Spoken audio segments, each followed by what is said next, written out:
안녕하세요. 항상 채널에 올라오는 남들 사연만 보다가 이렇게 제 사연을 보내는 날이 다 오네요. 저는 대학생 아들 하나를 두고 있는 주부입니다. 1년여 전까지는 작은 회사에서 일을 하다가 지금은 집에서 남편 사업을 돕고 살림을 하고 있어요. 이렇게 평화로운 나날이 다시 저희 가족에게 찾아오기까지 참 다사다난한 일들이 있었습니다. 저희 남편과 저는 같은 동네에서 태어나 어렸을 적부터 함께 자라온 동네 친구입니다. 어린 시절 저는 항상 소심한 아이였어요. 친구들과 어울리기보다는 혼자서 책 읽는 것을 더 좋아했고 낯선 친구들에게 먼저 다가가기도 말을 거는 것도 어려워하는 소극적인 성격이었습니다. 이런 저와 다르게 남편은 언제나 동네 아이들을 이리저리 이끌고 다니는 골목 대장이었어요. 남편 주변에는 항상 친구들이 많았고 언제나 모두에게 사랑받고 관심받는 아이였죠. 저는 그런 남편이 부러웠습니다. 소심한 성격 탓에 붙어 다니는 제대로 된 단짝 친구 하나 없던 저에게 언제나 모두를 이끌고 다니는 남편은 선망의 대상이었어요.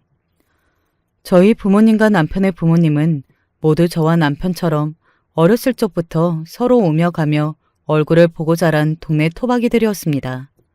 자연스레 집안들끼리 교류도 많았고 저와 남편은 학교에 입학하기 전부터 친남매처럼 자랐어요. 부모님끼리는 농담식으로 너희들 다 크면 결혼해야 한다며 태어날 때부터 서로 남편, 부인하기로 집안끼리 약속이 되어 있다고 말씀하시곤 하셨어요. 그럴 때마다 남편은 저렇게 우중충하고 얼굴도 까맣고 피쩍 말라서 볼품없는 못난 여자애랑 누가 결혼하냐며 툭툭 싸댔고 저 또한 그 말을 듣고 나도 너같이 멍청하고 목소리만 큰 남자는 딱 질색이라며 지지 않고 소리를 바락바락 질렀습니다. 그럴 때마다 부모님께서는 항상 얌전하던 애가 꼭 남편과 관련된 일이라면 저렇게 열을 올린다고 웃으셨어요. 이상하게 저는 어렸을 적부터 꼭 남편과 관련된 일에만 악을 썼습니다. 다른 아이들이 저를 괴롭히거나 비웃어도 항상 한마디 대꾸도 해보지 못하고 엉엉 울기만 하던 제가 남편이 제게 장난식으로라도 한마디 툭 던지면 기다렸다는 듯이 바리바리 악을 쓰며 달려들었어요. 남편도 그런 제 반응이 재미있었는지 매일같이 괜히 저를 놀리고 짓궂은 장난을 치고는 했습니다. 앞서 말했듯 저는 친구들과 바깥에서 뛰놀며 어울리기보다는 항상 혼자 구석자리에서 책을 읽는 책벌레였어요. 물론 책을 좋아하기도 했지만 워낙에 소심한 성격 탓에 친구들과 쉽게 친해지기 어려웠거든요. 체육 시간에도 운동장에서 뛰어놀기는커녕 한켠에 쓸쓸히 앉아서 어울려 노는 아이들을 부럽게 바라보고는 했습니다. 그런 저와 다르게 남편은 항상 친구들을 이끌고 공을 찼어요.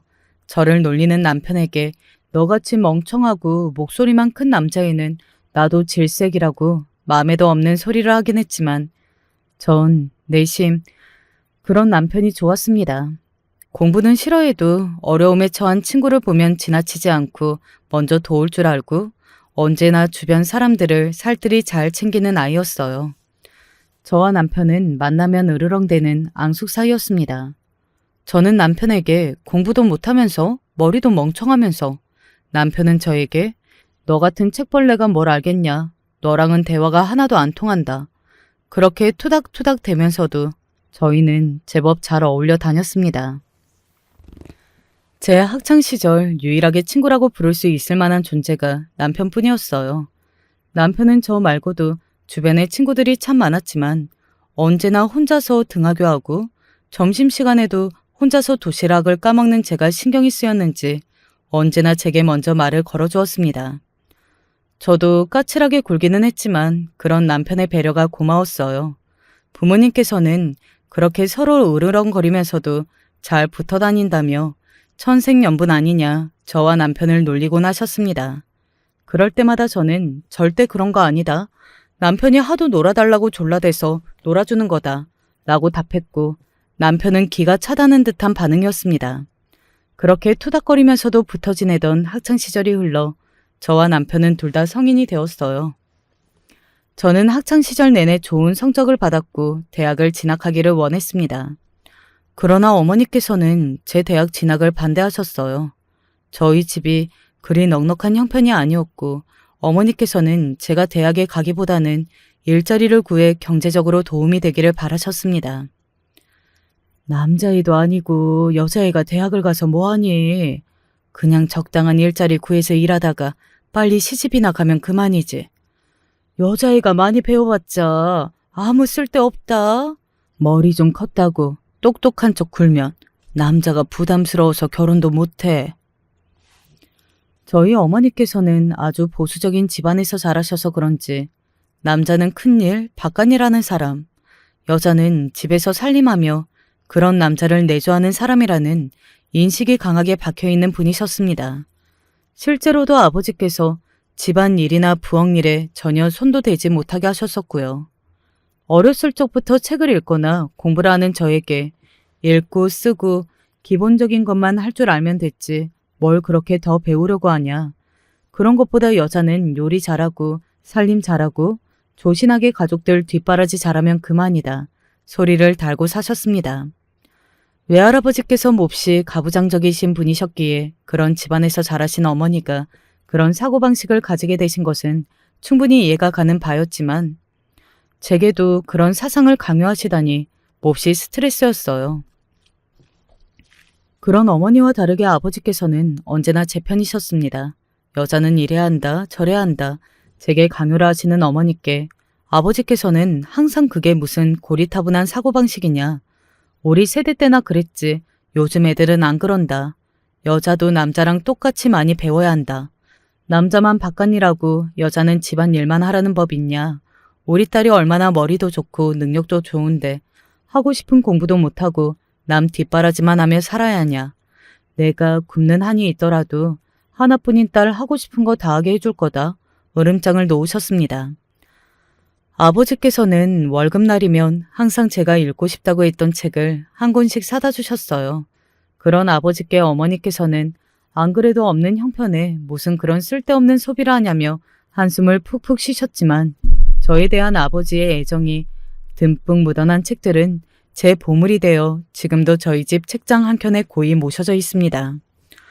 어머니께서는 딸이라고 하나 있는 것이 커갈수록 애교도 없고 아양 떨 줄도 모르고 그렇다고 집안일을 바짝바짝 돕기라 하나 뭐 마음에 드는 것이 하나도 없다 핀잔을 자주 주셨어요. 그럴 때마다 아버지께서는 어머니 눈을 피해 뒤에서 간식 하나를 더 챙겨주시기도 하고 어머니께서 제게 시키신 집안일을 도와주시기도 하셨습니다. 아까도 말했지만 어머니께서는 남자가 집안일을 하거나 부엌에 들어가기라도 하면 아주 큰일이라도 나는 양 구셨어요. 왜 그런 말 있잖아요. 나이 지긋하게 드신 할머니께서 남자는 부엌 문턱에 들어서면 고추 떨어지는 법이라며 농담식으로 하시던 말씀들이요. 저희 어머니께서는 그 말이 진짜라고 믿고도 남으실 분이셨어요.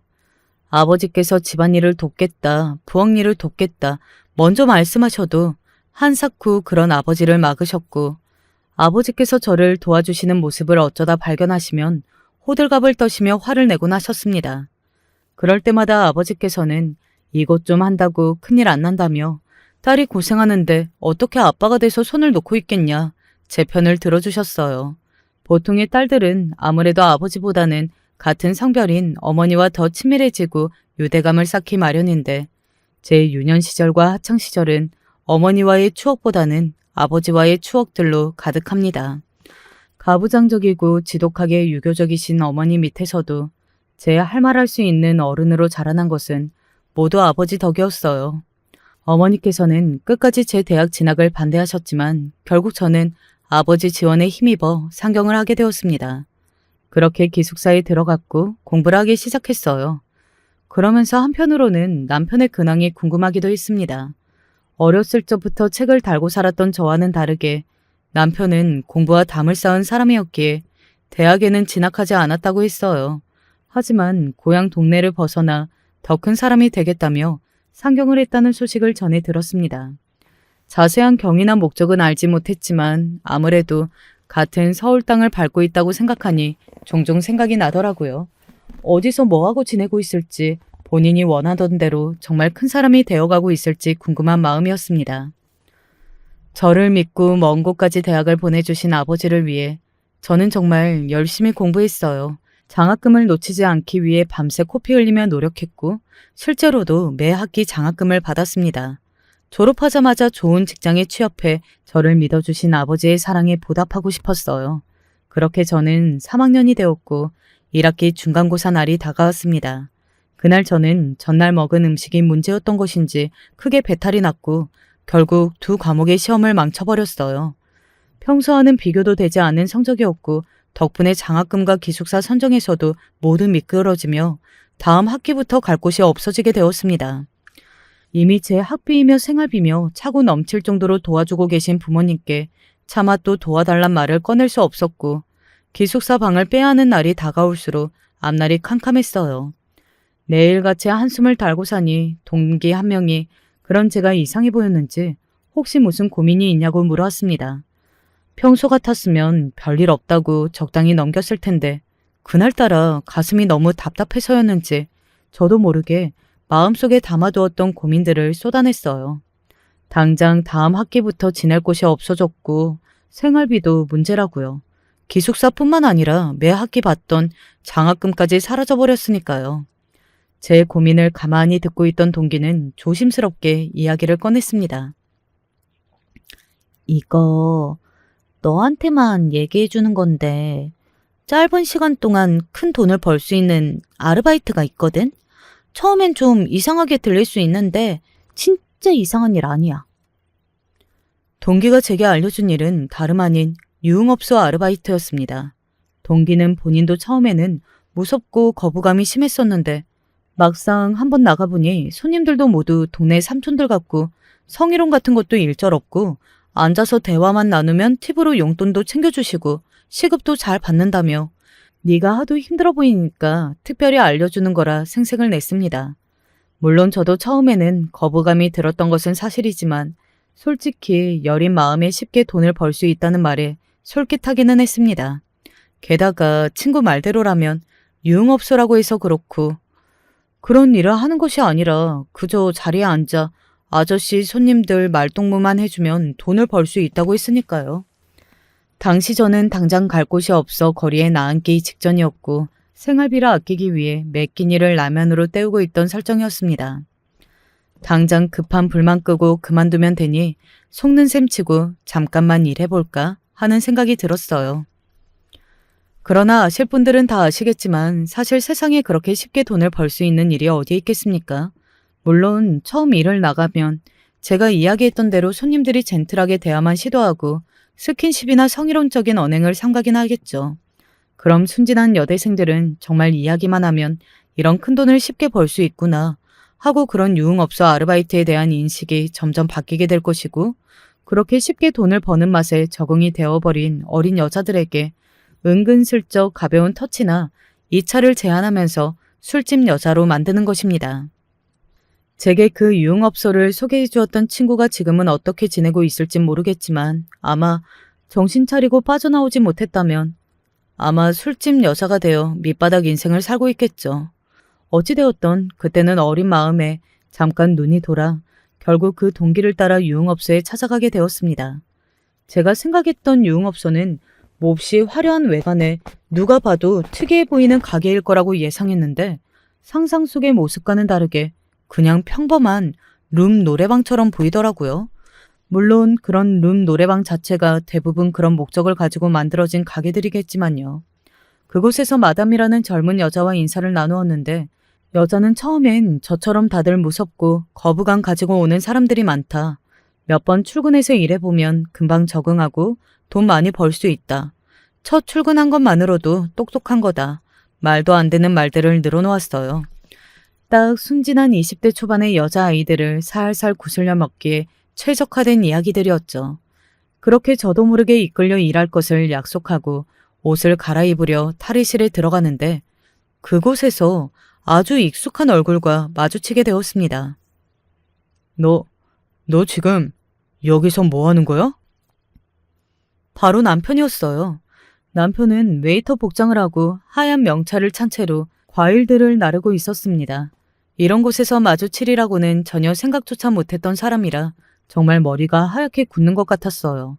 저와 남편이 서로 아는 사이처럼 보이자 마담이 다가와 둘이 무슨 사이냐고 물었고 남편은 어렸을 적 알고 지내던 동네 친구라고 답했습니다. 그 상황에 마담은 남의 속도 모르고 이런 곳에서 만나다니 참 신기한 인연이라며 남편도 어제부터 일하기 시작했다. 둘 다 신입이니 힘내서 잘해봐라. 격려를 하는 거예요. 결국 저는 더 이상 참지 못하고 저를 붙잡는 남편의 손을 뿌리치고 그대로 가게를 뛰쳐나와 버렸습니다. 대학에서 공부하는 내내 남편은 어디서 뭘 하고 있을까? 항상 사람들에 둘러싸여 친구들을 이끌었던 아이니 서울에 와서도 보란듯이 성공했을까? 장사를 하고 있으려나? 아니면 혹시 공부를 하고 있을지도 몰라. 남편의 근황에 대해 종종 생각해보고는 했지만 다른 것도 아닌 유흥업소에서 일하고 있는 남편의 모습은 단 한 번도 생각해본 적이 없었어요. 저를 가게에 소개시켜준 동기에게서 계속해서 전화가 왔지만 받지 않았고 그날은 하루 종일 방에 틀어박혀 엉엉 울기만 했습니다. 어쩌다가 남편과 이렇게 다시 만나게 된 걸까? 순간이었지만 잠시라도 돈에 혹해서 그런 일을 하려고 했던 스스로가 부끄럽고 자책감이 느껴졌어요. 한편으로는 유흥업소에서 일하고 있던 남편에 대한 실망감이 있기도 했고요. 그런데 그 다음 날 남편이 제가 공부하던 학교로 저를 찾아왔습니다. 너무나 놀라 여기를 어떻게 알고 찾아왔냐 물으니 그 업소에서 일하던 동기에게 물어봤다고 했어요. 남편은 오랜만에 만난 데다가 그런 곳에서 만나게 되었으니 이대로 인사도 없이 넘어가고 싶지 않았다며 갑자기 찾아와 미안하다고 사과를 했습니다. 본인도 아는 형에게 처음 소개받아 일하게 된 거다. 출근 전날까지만 해도 그런 유흥업소인 줄은 꿈에도 몰랐다. 첫 출근하고 유흥업소라는 걸 알게 된 후 바로 그만두려고 했다. 근데 소개시켜준 형이 네가 그렇게 바로 그만둬버리면 자기 입장이 뭐가 되냐. 그래도 일주일 정도는 일하고 그만둬달라 사정사정을 해서 어쩔 수 없이 일하고 있었던 것이다. 그렇지만 이틀 일하다 보니 도저히 참고 일하기가 힘들어서 어제 그만두겠다고 말하려던 참이었다. 믿어달라. 그런 곳에서 널 만날 거라고는 정말 상상도 못했다며 이야기를 늘어놓더라고요.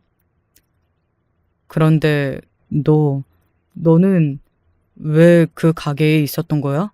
설마 너 거기서 남자들 상대하면서 돈 벌려고 했던 건 아니지?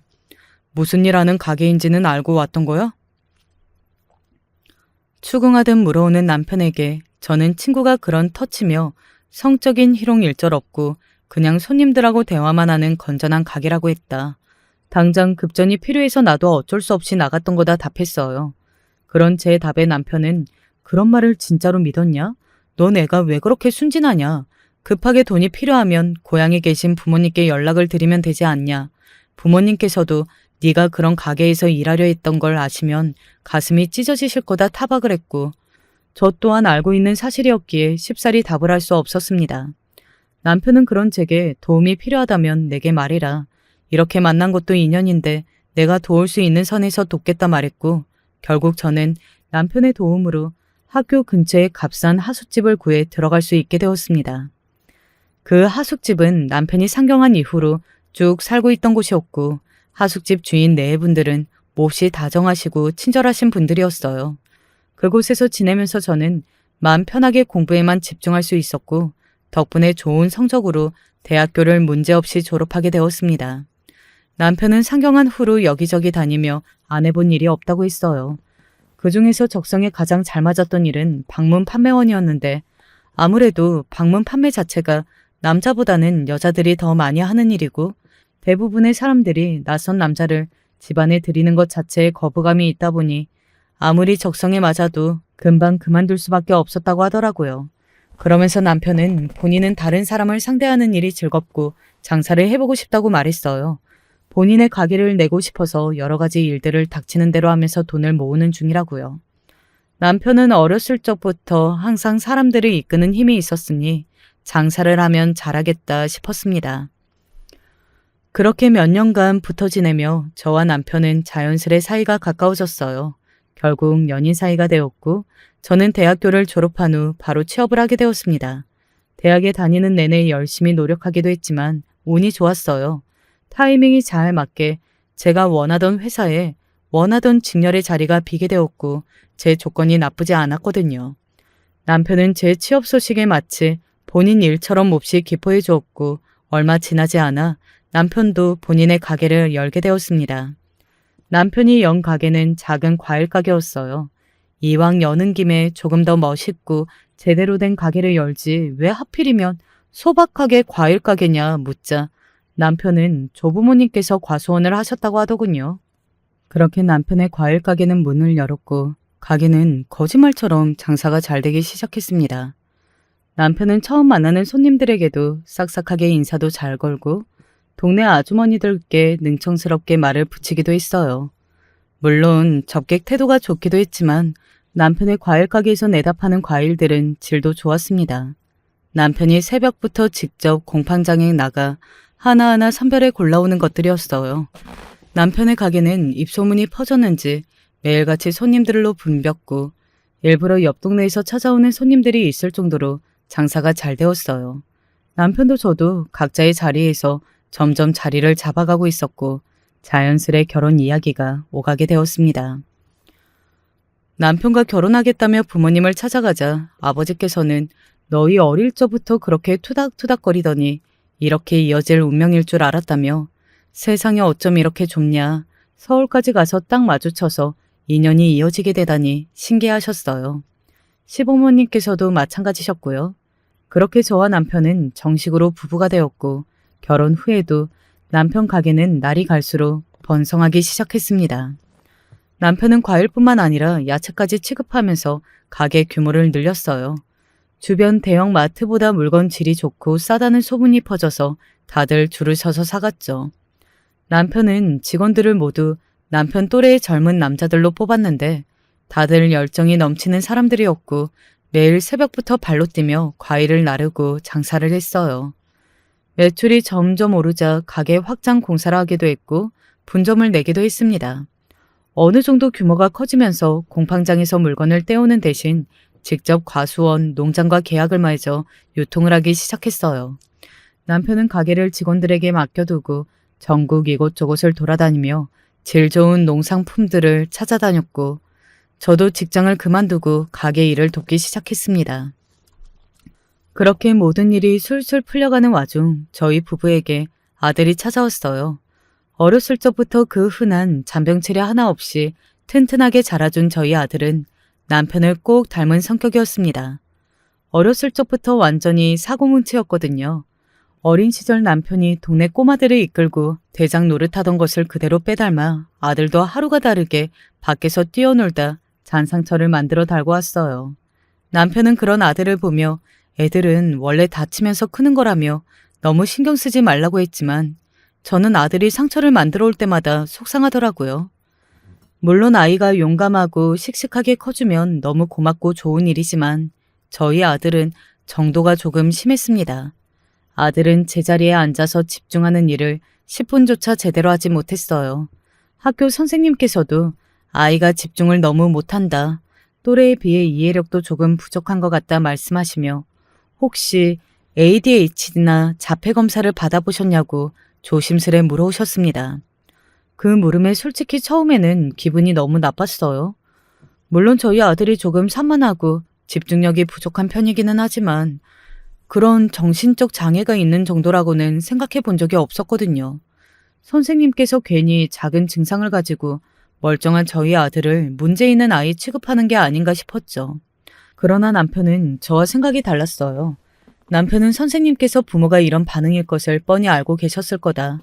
그런 얘기를 우리에게 꺼내기 전까지 얼마나 많은 고민을 하셨겠냐며 그런데도 아이의 증상에 대해 솔직하게 말씀해 주신 걸로 보면 아들에게 분명 문제가 있는 게 맞다. 우리는 지금 선생님의 말씀에 기분 나빠할 것이 아니라 심각하게 이 상황을 받아들이고 적절한 조치를 취하는 게 맞는 태도라고 말했어요. 그런 남편의 말을 들으니 순간적인 감정에 휩싸여서 옳은 판단을 내리지 못할 뻔한 제가 너무 부끄럽더라고요. 생각해보면 아무리 조금 발달이 느리고 원체 뛰어노는 것을 좋아하는 아이라 하더라도 조금 심하게 느껴질 때가 많긴 했거든요. 아들은 본인이 좋아하는 놀이나 축구 같은 운동을 할 때는 몇 시간이고 엄청난 집중력을 보여주면서 숙제같이 본인이 재미없는 행동을 할 때는 5분조차 제대로 앉아있지 못할 정도로 산만한 모습을 보였어요. ADHD 특징 중 하나가 본인이 흥미를 느끼지 못하는 행위에 극도록 집중을 하지 못하는 것이라고 하더라고요.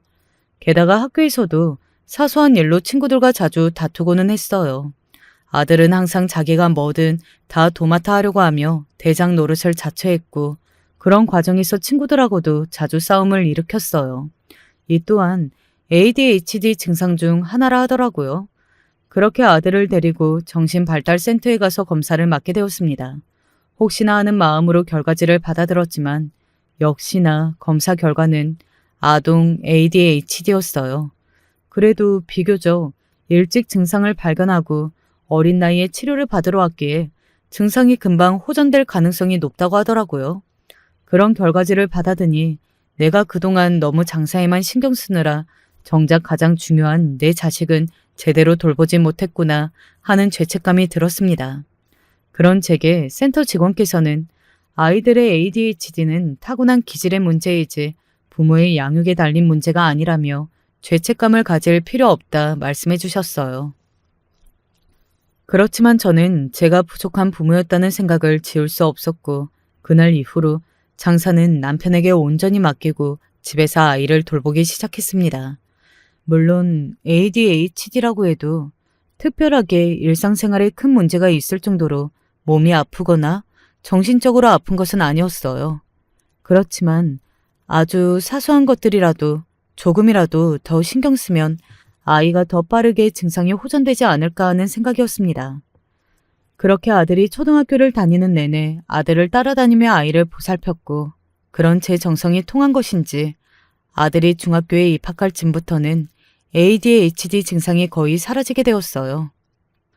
증상이 사라진 후에도 아들은 여전히 활발했고 밖에 나가서 뛰어노는 운동을 좋아하는 소년이었습니다.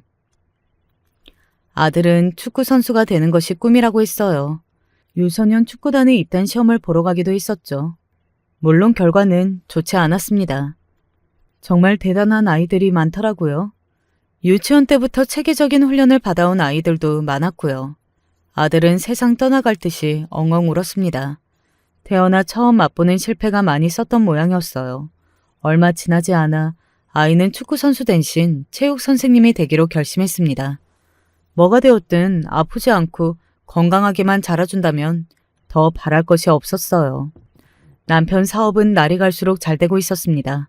사업에 손을 뗀 지 오래라 잘 알지는 못했지만 판매보다는 유통에 집중을 하기 시작해서 유통 규모를 많이 늘렸다고 했어요. 남편은 타고난 사업가였습니다. 워낙 성격이 싹싹히 처음 만나는 사람들에게도 아무렇지 않게 말을 잘 걸었고 그러면서 마냥 가벼운 사람도 아니었어요. 본인의 일에 언제나 자신감도 넘치고 본인이 한번 뱉은 말은 어떻게 해서든 다 지켜내는 사람이었습니다. 그런 남편의 모습을 보며 언젠가는 반드시 성공할 사람이라 생각했지만 정말 모든 일들이 슬슬 잘 풀리기만 하니 신기하기는 하더라고요. 앞으로 이렇게 사업도 잘 되고 애도 잘 키우고 저와 남편의 앞에는 행복한 일만 남아있다고 생각했습니다. 남편에게는 나이 차이가 좀 나는 남동생이 하나 있었는데 저희 아들이 초등학교에 막 들어갈 무렵에 결혼을 했어요. 어렸을 적부터 매사에 나서기를 좋아하고 대장 노릇을 했던 남편과 다르게 남동생은 몹시 소심하고 조용한 성격이었습니다. 저와 남편과는 나이 차이가 많이 났기에 학교도 같이 다녀본 적 없고 그리 가깝게 어울려 본 적이 없었어요. 어렸을 적 기억으로는 그저 항상 조용하고 남편 뒤만 졸졸 따라다니던 존재감 없는 녀석이었습니다. 고등학교를 졸업한 후 뭐라도 해보겠다고 서울로 올라온 남편과는 달리 남동생은 학교를 졸업한 후에도 조용히 고향 집에 지내며 그냥저냥 일용직 일을 하며 살고 있다고 했어요. 그러다 동네의 여자를 소개받아서 결혼을 한다고 하더라고요. 상대 여자도 평범한 집안에서 자라 작은 미용실에서 일을 하는 사람이라고 했습니다. 둘의 결혼식은 소박하게 진행됐고 남편은 하나뿐인 동생이기에 축의금도 많이 주고 혼수도 비싼 걸로 지원해줬어요.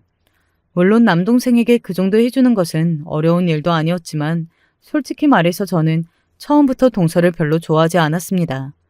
동서는 한평생을 고향 동네에서 자랐으면서 그 동네를 아주 싫어했어요. 서울과 도시에 대한 동경이 있는 여자였죠. 그래서 그런지 동서는 저와 남편에게 친한 척을 지독하게 해댔습니다. 자꾸 서울에 올라오고 싶어 했고 저희한테도 분점 하나 내주시면 안 되냐. 저희 정말 장사 잘할 자신이 있다며 알랑방귀를 뀌었습니다. 솔직히 그런 동서의 부탁이 많이 부담스럽고 거부감이 느껴지긴 했지만 그래도 남편의 하나뿐인 남동생의 부인이니까 좋은 말로 애둘러 거절하며 적당한 사이를 유지하면서 지내고 있었죠. 그렇지만 날이 갈수록 동서의 부탁은 선을 넘기 시작했고 게다가 지금껏 본인 의견을 한 번도 강력하게 내세운 적이 없던 도련님께서 남편에게 먼저 도와달라 부탁을 해왔다고 하더라고요. 남편은 도련님께서 조용하고 소심하기는 해도 일은 꼼꼼하게 잘할 거라며 분점은 내주지 못하더라도 서울에서 자리를 잡을 수 있도록 도와주고 싶다고 말했어요. 결국 분점을 내주지는 않았지만 남편은 도련님께 서울에서 지낼 수 있는 아파트와 자본금을 지원해 주었고 얼마 지나지 않아 서울로 이사를 오게 되었습니다. 저희가 지원해준 돈으로 미용실을 차렸다고 하더라고요. 아마 소심한 성격의 도련님께 장사를 시키기는 어려웠을 테니 본인이 도맡아 할 수 있는 가게를 고민하다 미용실을 선택한 것 같았습니다. 아까도 말했지만 동서는 고향 동네에서 작은 미용실에서 일했었거든요. 그렇게 동서 부부는 저희 집 근처로 이사를 왔고 남편이 도련님께 마련해준 아파트는 저희가 살고 있는 집보다는 조금 저렴했지만 그래도 방이 2개 딸린 30평대 아파트였어요.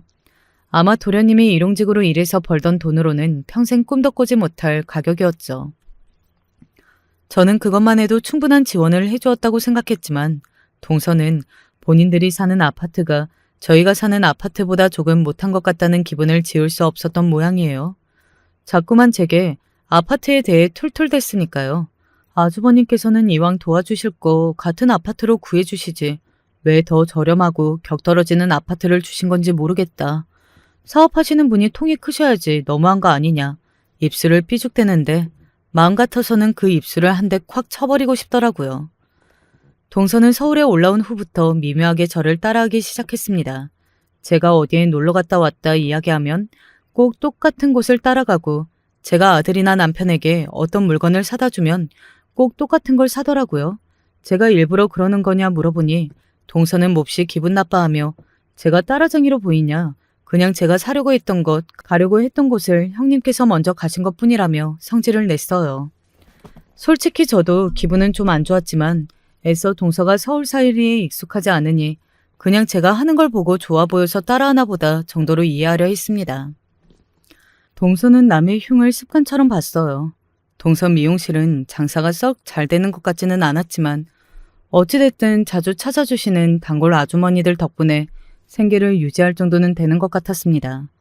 동서는 그런 단골 손님들에게 감사한 마음을 가지기는커녕 아주머니들이 까다로워서 비 맞추기가 어렵다느니 어차피 머리를 어떻게 하든 얼굴이 못났으니 거기서 거기인데 아주 연예인들 납셨다느니 뒷담화를 해댔고 듣다 못한 제가 그래도 그 손님들 덕분에 가게가 유지되는 거 아니냐고 동서 미용실 계속 찾아주시는 분들인데 그렇게 말하는 게 맞냐 한마디 하니 형님께서는 무슨 성인 군자냐면서 형님도 장사하시면 진상들 많이 만나보셨을 텐데 왜 저한테만 그러시냐 또 언성을 높이기에 그냥 입을 다물어 버렸습니다. 그렇게 지내던 어느 날이었어요. 그날도 평소처럼 아들을 등교시킨 후 집안일을 하고 있었는데 남편이 일찍 집에 돌아왔습니다. 웬일인가 싶어 현관으로 나가보니 남편이 아이처럼 엉엉 울고 있었어요. 너무 놀라서 무슨 일이냐 물어보니 남편은 사업이 잘못됐다고 말했어요. 이리저리 손 벌려두었던 계약이 날짜가 밀려 완전히 뒤틀려 버렸고 위약금이다 뭐다 물어주고 정신없이 일 처리를 하며 수습하려 했었지만 결국은 손쓸 수 없이 망해버렸다고요. 그동안 당신에게 몇 번이고 말하려 했지만 입이 떨어지질 않았다며 남편은 세상이 무너지는 것처럼 눈물을 쏟아냈습니다. 저는 그런 남편을 달래주며 괜찮다. 당신은 최선을 다하지 않았느냐. 당장 사업 좀 망한다고 우리 인생 다 끝난 거 아니다. 빚더미에 앉은 것도 아니고 아직 젊지 않느냐. 언제든 맘 먹으면 다시 시작할 수 있다. 등을 토닥였습니다. 애써 긍정적으로 말하긴 했지만 저도 앞날 막막한 것은 마찬가지였어요. 이렇게 한순간에 그동안 쌓아올린 모든 것들이 전부 다 사라져버릴 줄은 정말 꿈에도 몰랐습니다. 남편 사업금과는 별개로 제가 모아놓은 비상금이 조금 있었기에 당장의 생활에는 문제가 없었지만 그래도 몇 달 버티지 못할 수준이었어요. 저희 가족은 슬픔에 잠길 새도 없이 급하게 짐을 정리해 거처로 옮겼습니다. 그동안 편히 살던 넓은 아파트를 떠나 작은 빌라로 이사를 했어요. 차도 정리했습니다. 막 고등학생이 되었던 아들은 집이 망했다는 사실을 받아들이기 힘들어했어요. 저도 아들에게 미안한 마음뿐이었습니다. 남편은 그런 저와 아들에게 더더욱 미안해했습니다. 이렇게 된 건 전부 본인의 잘못이라면서요.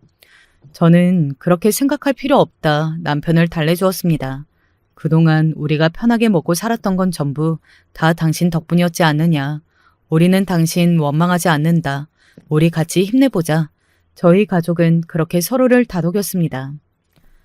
남편이 사업이 망했다는 소식을 들은 동서는 어쩜 그런 일이 다 있냐면서 힘내시라 마음에도 없는 소리를 내뱉더니 그 뒤로 연락을 뚝 끊어버렸어요.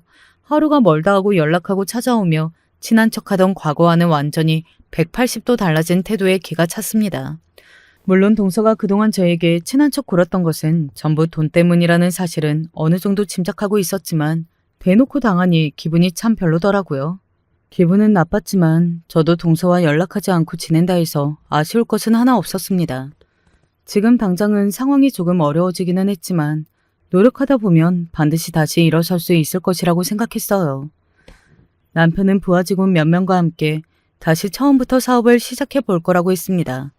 남편을 믿고 따르던 직원들이 힘을 모아 자본금을 만들었고 트럭 몇 대를 구매해 유통업을 다시 시작한다고 했어요. 그런 남편을 위해 저도 밖에 나가 일을 하기 시작했습니다. 대학도 나오고 회사에 다녔던 적도 있었지만 오랜 기간 동안 경력이 끊긴 주부가 할 수 있는 일은 찾아보기 힘들었어요. 운 좋게도 지인의 도움으로 작은 회사의 격리 일을 할 수 있게 되었고 사업을 다시 일으켜 세우기 위해 밤낮으로 바쁜 남편 대신 생활비를 벌고 살림을 하며 바쁜 나날을 보냈습니다. 아들은 처음에는 어려워진 가정 형편에 적응하지 못하고 저와 남편에게 모진 말을 쏟아내기도 했지만 나중에는 혼자서 밥도 차려 먹고 교복도 스스로 다림질해서 다니고 의젓하게 잘 지내주었어요. 그런 아들이 참 기특하면서도 고마운 마음뿐이었습니다. 그러던 어느 날이었습니다. 아들이 학교에 다녀와서는 뭔가 할 말이 있는 듯 우물쭈물 제 앞에서 서성여서 무슨 일이 있냐 물어보니 아니라고 신경 쓰지 말라고 하더군요. 그러나 아들의 태도는 분명 평소와 달랐고 뭔가 할 말이 있는 듯 보였어요. 학교에서 무슨 일이라도 있나? 갑자기 왜 저러나 싶던 와중 아들의 책상 위에 놓여있는 수학여행 신청서를 발견하게 되었습니다. 참가 비용이 50만 원이었고 그걸 보니 아들이 왜 요즘 들어 계속 제 눈치를 보고 할 말이 있는 듯 굴었는지 대충 짐작이 가더라고요. 집안 형편이 어렵다는 사실을 너무나 잘 알고 있었기에 아들은 안쓰럽게도 수학여행 비용을 달라는 그 말 한마디를 못하고 그동안 혼자서만 끙끙 앓고 있었던 것이었습니다. 모든 사실을 알고 나니 마음이 찢어지는 것 같았어요. 그렇지만 더욱더 저를 괴롭게 만들었던 사실은 흔쾌히 아들에게 50만을 쥐어주고 싶은 마음과는 별개로 당장 아들 수학여행 비용으로 50만 원을 써버리면 이번 달 생활비에 문제가 생긴다는 사실이었습니다. 남편 사업 실패 후 주변에서 치근덕대던 사람들은 다 사라진 지 오래였고 삶이 바쁘다는 핑계로 주변 사람들도 돌보지 못하며 살았기에 편하게 연락해볼 지인도 없었어요. 그렇다고 부모님께 연락해드리고 싶지도 않았습니다. 그렇지 않아도 사업 실패 후 걱정이 이만저만이 아니신 분들께 아들 수학여행비 50만 원을 빌려달라니 당치도 않은 생각이었고 그런 고민을 하던 와중에 생각난 것이 바로 동서였습니다. 남편 사업이 망한 후 거의 연락도 하지 않고 지내기는 했지만 그래도 50만 원이면 엄청 큰 돈도 아니니 과거에 저희가 도움을 줬던 걸 생각하면 충분히 빌려줄 수 있는 수준이 아닌가 싶었어요. 물론 윗사람으로서 동서에게 돈을 빌리러 가는 게 몹시 염치 없게 느껴지기는 했지만 제 자존심보다는 아들 수학여행을 보내는 것이 더 중요했으니까요. 오랜만에 동서에게 연락해 할 말이 있다고 말하자 동서는 바쁘다며 할 말이 있으면 미용실로 찾아오라고 하더군요. 퉁명스러운 대답에 빈정이 확 상했지만 찬밥 더운 밥 따질 처지가 아니었으며 과일 세트 바구니를 사들고 동서의 미용실을 찾았습니다. 동서는 몹시 불친절한 얼굴로 저를 맞아주었고 그런 동서에게 조심스레 잘 지냈냐 안부를 물으니 본론이나 말씀하시라며 짧게 말을 쳐냈어요. 다른 게 아니고 실은 우리 아들이 수학여행을 가는데 이번 달 생활비가 조금 빠듯해서 혹시 50만 원만 빌려줄 수 있을까? 다음 달에 월급 들어오면 바로 갚아줄게. 제 부탁에 동서는 만지던 미용 가위를 탁 내려놓더니 저 들으라는 듯이 한숨을 푹 쉬더군요. 무슨 거지 새끼들도 아니고 형편 넉넉할 때는 그렇게 잘난 척이라는 척은 다 하더니 좀 어려워지니 이제 저한테까지 구걸을 해요? 형님한테 줄 돈은 50만 원은커녕 50원도 없으니까 재수없게 거기 서 있지 말고 빨리 나가요. 괜히 장사 망칠라. 동서의 대답에 너무나 자존심이 상하고 피가 거꾸로 솟는 기분이었습니다. 아무런 대꾸도 하지 못하고 들고 있던 바구니만 내려놓고 몸을 돌려 미용실을 나왔어요. 집까지 걸어오는 길에 그렇게 눈물이 쏟아지더라고요. 어찌되었든 그래도 아들 수학여행은 보내야 하니까 남편이 결혼하고 저에게 처음으로 사주었던 가방을 중고로 팔아서 돈을 마련했습니다. 사업 망하고 가지고 있던 옷이며 가방이며 다른 것은 다 가져다 팔았어도 그 가방만은 차마 팔 수가 없어 가지고 있던 것인데 그 가방 팔면서도 눈물이 많이 났어요. 그 뒤로 동서와는 한 번도 연락을 하지 않았습니다. 남편에게도 그 일을 얘기하지 않았어요. 괜히 다시 그날의 일을 떠올리고 싶지도 않았고 남편에게도 이런 모욕적인 기분을 느끼게 하고 싶지 않았습니다. 그렇게 치열한 하루하루를 보내며 그 뒤로 몇 년의 시간이 흘렀어요. 아들은 대학생이 되었고 남편의 사업은 놀랍게도 망하기 전보다 훨씬 규모가 커졌습니다. 처음 트럭 몇 대로 다시 유통사업을 시작했을 때만 해도 주변에선 다들 이 바닥이 얼마나 좁은데 그런 무모한 도전을 하냐, 허무맹랑한 꿈 쫓지 말고 하루빨리 안정적인 직장이나 찾으라며 만류했고 멍청하다며 욕하는 사람들도 많았지만 결국 남편은 결과로 증명해냈습니다. 작은 빌라에서 벗어나 원래 살던 곳보다 더 크고 좋은 아파트로 이사했고 눈물을 머금고 팔았던 가방보다 훨씬 비싼 명품백을 남편에게 선물 받기도 했어요. 가져다 팔았던 그 가방보다 몇 배는 비싼 것이었는데도 이상하게 그닥 마음에 들어오지 않았지만요. 아무래도 처음이 의미가 있는 법이잖아요. 조금 낡고 오래된 디자인이기는 했어도 남편이 결혼하고 처음으로 사줬던 것이라 기억에 선명하게 남아있는 것 같아요. 여러모로 이전과 삶이 달라지기는 했지만 개인적으로 가장 마음에 드는 변화가 있다면 더 이상 동서 부부와 동네 이웃이 아니라는 사실입니다. 동서 부부는 서울을 떠나 다시 고향으로 돌아갔어요. 그 과정에서 참 속 시원한 일이 있었죠. 그날 겪었던 수모에 대한 통쾌한 복수를 했거든요. 남편 사업이 날이 갈수록 잘 풀리자 동서는 어떻게 소식을 알았는지 참 뻔뻔하게도 제게 먼저 연락을 해왔습니다. 당연히 저는 그런 동서와 연락을 하고 지낼 생각이 없었고 모든 연락을 다 무시했어요. 그러니 이제 저 말고 타겟을 남편으로 바꾼 모양인지 남편에게 전화를 한 모양이더라고요. 어떻게든 저희 부부와 친하게 지내며 떨어지는 콩고물을 얻어먹고 싶었던 동서의 그 욕심이 동서를 완벽하게 낭떠러지로 밀어넣는 가장 치명적인 실수가 되었습니다. 동서는 동서 스스로의 입으로 남편에게 그날 미용실에 있었던 일을 전부 얘기해버렸어요. 그날 일 때문에 아직까지도 속이 불편하신 거냐며 그날은 본인이 경솔했으니 이제라도 다시 가까이 지냈으면 좋겠다면서요. 모든 얘기를 전해들은 남편은 불같이 화를 냈어요. 남편이 그렇게까지 열이 올리는 모습은 태어나 처음 봤습니다. 남편은 왜 그런 일이 있었으면서 자기한테 한마디도 하지 않았냐며 어쩌면 그렇게 뻔뻔한 인간이 다 있냐. 손바닥 뒤집듯 태도가 바뀌는 쓰레기 같은 인간이다. 그동안은 남동생을 생각해서 도와주고 있었지만 그런 사실을 알게 된 이상 두고 볼 수 없다면서 동서 부부에게 주었던 집을 다시 가져오겠다 하더라고요. 그게 무슨 말이냐. 애초에 도련님 명의로 구해주었던 집이 아니었냐 하니 처음부터 명의는 남편 앞이었고 동서 부부는 그저 그곳에서 살고 있었던 것뿐이었습니다. 도련님은 이 사실을 알고 있었지만 동서는 전혀 모르고 있다고 했어요. 그러니 그렇게 제게 뻔뻔하게 굴 수도 있었던 거겠죠. 게다가 알고 보니 장사가 잘 되지는 않았지만 생계 유지는 하는 것 같았던 동서의 미용실은 매달 적자를 보고 있었고 얼마 전 도련님이 남편에게 돈을 빌려달라 연락을 해왔었다는 거예요. 이미 은행에서도 빚을 많이 냈고 더 이상 돈을 빌릴 곳이 없다면서요. 저와 동서 사이에 있었던 일에 대해 전혀 모르던 남편은 동서 부부를 도와줘야 하나 말아야 하나 고민하던 차였다고 했습니다. 남편은 동서에게 다음 주까지 당장 짐 빼서 집에서 나가라. 그리고 앞으로도 평생 동안 다시는 우리가 그쪽을 도와주는 일은 없을 거다. 가게가 망하든 굶어 죽든 내 알 바 아니다. 으름장을 놓았고 동서는 아연실색이 되어 도련님과 함께 저희 집을 찾아왔었어요. 도련님께서는 딱 봐도 동서에게 억지로 끌려온 것 같았고 동서에게 제발 그만하고 돌아가자고 사정사정을 하는데도 동서는 구질구질하게 저와 남편 바짓가랑이를 잡고 매달리며 거짓 눈물을 흘리더라고요. 본인이 잠깐 미쳤었던 것 같다. 그깟 50만 원이 뭐라고 그런 말을 했는지 모르겠다. 아주버님께서 도와주시지 않으면 저희 정말 가게 망하고 거리로 나앉는다. 집을 다시 가져가신다니 그게 무슨 말이냐. 저희한테 주신 것 아니었냐. 어떻게 집까지 뺏어갈 수가 있냐. 너무한 거 아니냐. 핏줄끼리 이럴 수 있는 거냐. 엉엉 말도 안 되게 눈물을 짜내는데 그렇게까지 사람이 가증스러울 수가 있나 싶었습니다. 애초에 동서 그 집 별로 마음에 들어하지도 않았잖아. 더 큰 집이 좋다면서 남의 도움 없이 살 수 없는 집이 본인 처지에 가당키나 해?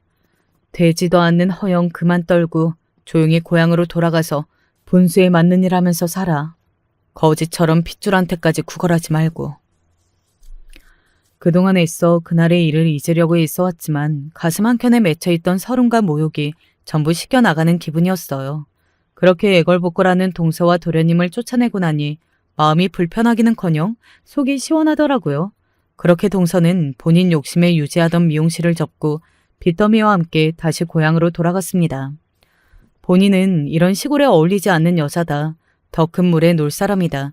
스스로를 되뇌이며 자기 위로하던 여자가 도시에서 실패의 쓴맛을 떠안고 고향으로 돌아가게 되었으니 얼마나 속이 쓰릴까요? 어찌 보면 조금 안 되기는 했지만 안쓰럽기보다는 통쾌한 마음이 크네요. 부디 다시 돌아간 고향에서는 앞으로 본인의 주제 파악을 잘하고 살기를 바라는 마음입니다. 물론 그렇다고 해서 큰 도시에 사는 것이 성공한 인생이고 고향에서 사는 것이 실패한 인생이라고 생각하지는 않아요. 모든 인생에는 저마다의 가치와 행복이 있는 법이니까요. 동서에게는 아니었던 모양이지만요. 남편의 사업도 별 문제 없이 잘 흘러가고 있고 대학생이 된 아들도 행복하게 학교 다니며 공부하고 있고 언제 인생이 힘들었냐는 듯 이렇게 평화로운 일상이 반복되니 참 감회가 새롭습니다. 해가 지면 다시 뜨듯이 인생에도 어두운 날이 있더라도 꾸준히 노력하다 보면 언젠가는 반드시 밝은 날이 오는 법인가 봐요. 앞으로도 저희 가족의 삶에 언제나 해 뜰 날만 가득하기만을 바라며 글 마치겠습니다. 안녕하세요. 다 늙은 나이에 무슨 주책인지도 모르겠지만 즐겨보는 사연 채널에 제 이야기를 해보려 합니다. 마음의 병으로 사랑하는 가족을 떠나보내 보신 분이 있나요? 아마 저와 같은 경험을 해보셨다면 알겠지만 그 사실이 얼마나 마음이 아프고 시간이 오래 지나서도 문득문득 생각나면 저를 괴롭히는지는 정말로 그 순간을 느껴보신 분들만이 아실 겁니다. 처음 남편과 결혼했을 때 남편이 여러모로 생각도 깊고 그로 인한 우울감이 있다는 걸 알고 있었어요. 성격 자체가 어떤 한 가지 생각에 너무 몰두해서 하지 않아도 될 때를 걱정까지 하는 것도 있었지만 집안 환경이라든가 그간 남편이 겪어온 사건들을 돌이켜봤을 때 솔직한 말로 우울감이 생기지 않은 게 더 쉽지 않은 상황이었죠. 나는 당신을 너무 좋아해. 하지만 당신이 나랑 결혼하지 않았으면 좋겠어. 나 알잖아. 매일 우울해하고 힘들어하는 거. 솔직한 심정으로 나는 당신한테라도 기대고 싶지만 당신을 사랑하기 때문에 당신이 나보다 훨씬 더 정신적으로 건강한 사람을 만나서 사랑했으면 좋겠어. 남편은 저에게 이렇게 얘기하곤 했어요. 하지만 전 남편에게 말했어요. 난 당신이어야 해. 영수 씨, 당신이 아니면 그 누구도 상상할 수 없어. 마치 젊은 아이들 보는 그런 연애 영화에서 나올 법한 대사들을 그땐 참 잘도 말하곤 했어요. 그만큼 전 남편을 너무 사랑했어요. 물론 친정 엄마의 반대는 심했어요. 남편과 달리 저는 유복한 집안의 장녀로 태어났기에 남편은 엄마의 기대에 한참 못 미치는 사람이었어요. 절대 안 된다. 병든 사람이랑 결혼해서 뭐 어쩌려고 하는 거야. 거기다 그 사람 무직이라며 남자가 능력도 없는데 네가 먹여 살리기라도 하겠단 거야? 정이야, 제발 정신 좀 차려라. 엄마 말 좀 들어. 왜 하필 고르고 골라도 저런 사람인 거냐? 네 조건이면 충분히 괜찮은 집안에 시집갈 수도 있는데. 엄마, 난 저 사람이어야 해요. 마음 정했어요. 부모의 연을 끊는 한이 있더라도 저 사람과 결혼할래요. 그때 정말 엄마 말을 들었어야 하는 걸까요? 이 나이가 되었지만 당시 엄마가 제게 하셨던 말씀은 아직도 귓가에 웅웅거려요. 아마 자신감도 있었던 것 같아요. 남편이 저와 결혼함으로써 그러한 우울감도 충분히 치료할 수 있을 거라고 생각했죠. 왜 그런 자신감이 들었는진 모르겠습니다. 아마 남편이 우울증으로 힘들어하는 와중에도 저랑 함께하고 싶다는 속내를 솔직히 드러냈기 때문인 것 같아요. 하지만 지금 생각해보면 우울증에 대해서 아무것도 모르던 저의 자만이었습니다. 남편은 결혼 후 아이가 생기자 다시 직장도 구하고 돈도 벌어오면서 가장 노릇을 했는데요. 그때가 아마 결혼 생활 중 가장 행복했던 때가 아닐까 싶어요. 남편을 기다리며 저녁을 준비하고 딸아이를 업고 추운 날 발을 동동 구리며 남편을 기다리던 그때, 그리고 남편이 눈에 보였을 때 세상에 우리 셋만 있으면 된다는 생각이 절로 들었죠. 하지만 결혼을 하고 5년째가 되던 해 남편이 다니던 회사를 나와 사업을 시작했는데 그 사업이 망하면서 남편은 심한 정신적 충격을 받았습니다. 매일을 술로 연명했고 전 어린 딸과 함께 아슬아슬한 마음으로 그걸 지켜볼 수밖에 없었어요. 죽고 싶다고. 술 가져와. 죽고 싶으니까 술 가져오라고. 여보, 이러지 마요. 제발 아이 생각도 해야지. 당신 가장이잖아. 죽고 싶어. 나 같은 인간은 살 가치가 없어.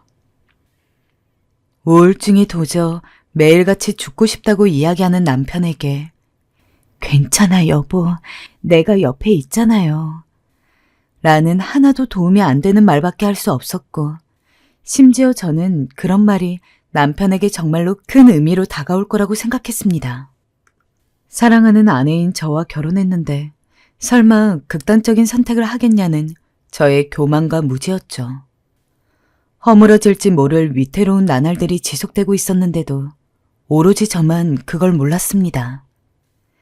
남편은 평소처럼 우울해하는 모습을 보이면서도 저와 대화를 할 때는 그래도 웃는 모습을 보여주고 조금 평범한 사람처럼 행동하는 것 같았는데 그 또한 제 앞에서나마 힘겹게 괜찮은 모습을 유지하려던 남편의 마지막 발버둥이었던 것 같아요. 그로부터 1년 후 남편은 화장실에서 싸늘한 주검으로 발견이 되었죠. 당시 저에게는 어린 딸 하나가 있었습니다. 아무것도 모르는 딸의 눈을 가리고 주문처럼 괜찮을 거라고 거듭 이야기했습니다. 누구보다 남편이 죽은 모습을 보고 놀랐지만 자식이 있는 엄마라는 건 때때로 본인의 고통과 두려움보다 자식의 안위와 안정만을 생각하느라 스스로도 놀라울 정도로 강해지고는 하더군요. 저는 평소 비위도 약하고 겁도 많고 정말 잘 우는 사람이었는데 남편의 주검 앞에 둔 상황에서는 그 어느 때보다 냉정하게 있을 수 있었습니다. 왜냐하면 제 옆에는 딸아이가 있었으니까요. 아빠는 너무 아파서 먼저 하늘나라에서 쉬고 있어.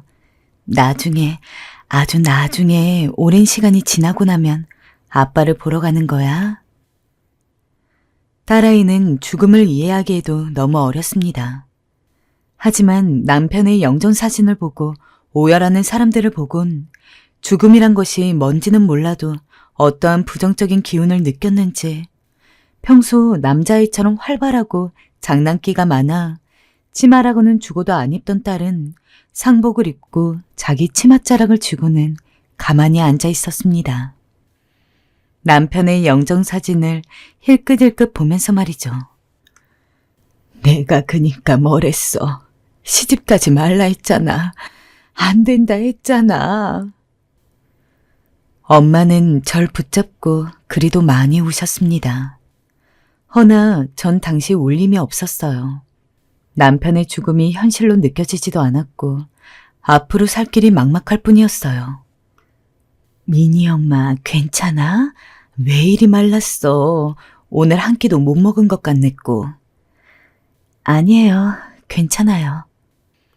동네 아줌마들이 가끔 절 보면 걱정을 해주시긴 했지만 그 걱정마저도 어쩐지 와닿지 않았어요. 엄마, 나 배고파. 하고 말하는 딸만이 눈에 들어왔죠. 사실 지금 여자들도 자기 능력을 갖춰서 결혼을 했든 애가 있든 자기 직장 가지고 잘 사는 시대지만 제가 한창 결혼해서 가정을 꾸리던 때에는 여자들이 돈을 벌 만한 능력을 가지기가 어려웠던 시대였습니다. 설사 일을 했어도 결혼을 하고 아이를 가지고 나면 바로 전업주부로 돌아서서 경력이라고 말할 수 있을 만한 것도 없었고 게다가 저는 애초에 아무런 직업이 없는 상태에서 남편에게 시집을 갔기 때문에 더더욱 막막했습니다. 이 험한 세상에서 여자 둘이서 어떻게 살아가야 될지, 그나마 나는 그렇다 쳐도 내 딸은 어떻게 먹여 살려야 되는지, 식사는 물론이고 앞으로 점점 커갈수록 학교도 들어가야 하고 성인이 되면 대학교도 가야 할 텐데 당연히 일이라곤 해본 적이 없는 저에게 갑자기 밖에 나가서 돈을 벌어와야 한다는 어떤 책임감은 너무 무겁게 다가왔습니다. 엄마, 나 어떻게 살아야 할지 모르겠어요. 도움을 청할 곳은 친정뿐이었어요. 정희야, 일단 이번 달 생활비 조금 넣어주마. 근데 네 아버지 하도 의심이 많아서 몰래 줄 수밖에 없어. 정희야, 정신 붙잡고 살아야 한다. 알겠지?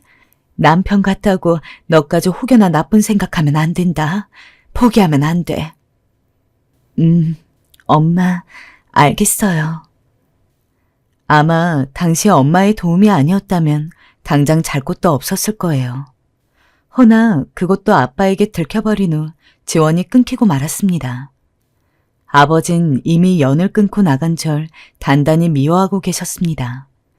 그러다 어느 날은 너무 배가 고프고 힘이 들어 어린 딸의 손을 붙잡고 친정으로 찾아간 적이 있었어요. 엄마, 아빠, 우리 민이라도 돌봐주시면 안 될까요? 제가 민이 데리고 일할 곳이 없어요. 부탁드릴게요. 제발요. 너 지금 네 딸 핑계로 여기 들어오려는 거지? 우리가 부모 버리고 인연 끊고 나간 딸 뭐하러 돌봐야 해. 당장 나가라. 여보, 그리 꼭 모질게 굴어야 해요? 당신 딸이 지금 과부가 돼서 저러고 사는데. 그래, 정희야, 얼른 들어와라. 안 된다니까 글쎄. 내 집에 한 발자국도 들이지 마. 그럼 당신도 같이 내쫓길 줄 알아. 엄마와 달리 아빠는 너무도 마음이 상하신 뒤였던 터라 쉽사리 허락해주지 않으셨어요. 정말 다행히 엄마가 끈질기게 설득한 끝에 손주만은 돌봐주셨기에 저 혼자 나가서 일을 할 수 있었죠. 할 수 있는 일은 모두 다 해야 했어요. 좋은 곳에는 들어가지 못했고 가게를 전전하며 카운터를 봐주거나 청소를 하는 일을 주로 했습니다. 그것만으로는 생계를 유지하고 딸아이에게 좋은 것들을 해주기가 부족해서 새벽에 우유 배달과 신문 배달도 하곤 했죠. 그렇게 고생을 하면서 힘들게 키운 딸이었습니다. 한 살 한 살 작았던 딸아이가 조금씩 커가는 모습을 눈으로 확인할 때마다 쑥쑥 자라고 있는 딸이 너무 보기 좋으면서도 떠난 남편 생각이 그렇게 나더군요. 게다가 나이가 먹었으니 적어도 아빠가 어떻게 돌아가셨는지 물을 법도 한데 딸아이는 저를 배려하는 건지 단 한 번도 그런 질문을 하지 않았습니다. 이제는 죽는다는 것이 뭔지도 잘 알고 있으면서 이별의 눈물을 흘릴 줄도 아는 성숙한 아이가 되었는데 말이죠. 제가 엄마이기는 하지만 저는 딸아이에게 너무도 많은 위로를 받았습니다. 미니야, 이번 달 문제집 값이야. 이걸로 공부해? 에이, 엄마, 딸 뭘로 보고 그래. 나 이거 아니고 그냥 교과서만 봐도 다 이해돼. 걱정하지 마. 너 학원도 못 보내주는데 엄마가 이거 못 해줄까봐? 그러지 말고 얼른 받아. 너가 하고 싶은 공부 마음껏 하는 모습 봐야 엄마도 속이 편해.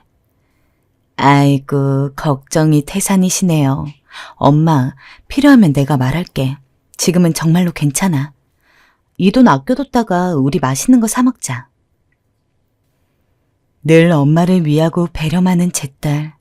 미니는 염려와 달리 너무도 잘 커주었어요.